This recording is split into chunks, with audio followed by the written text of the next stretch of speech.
Hi viewers, welcome back to my kitchen. Today I'm going to share a perfect side dish for lunchbox with leafy vegetable palak. You can also pack this for your kids lunchbox. Let's get into the preparation.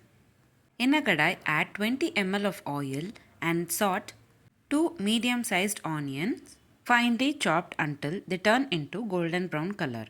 Add 5 to 6 garlic cloves finely chopped. Saute for a minute and later add finely chopped palak leaves. Wash palak leaves thoroughly in running water and later chop them and add it into the kadai.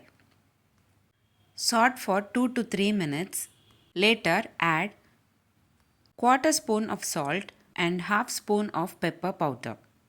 Today I am preparing for quantity of 2 members. You can increase or decrease the quantities based on the requirement. I have taken one bunch of palak leaves today. To make this recipe for 2 members, you require one bunch of palak leaves. If you like this video, please give a like and share to your friends. Also, don't forget to subscribe to my channel to get to know many interesting recipes. I have shared many interesting recipes in this channel. I will provide all the recipe links series wise in the description box below. Please do check on the same.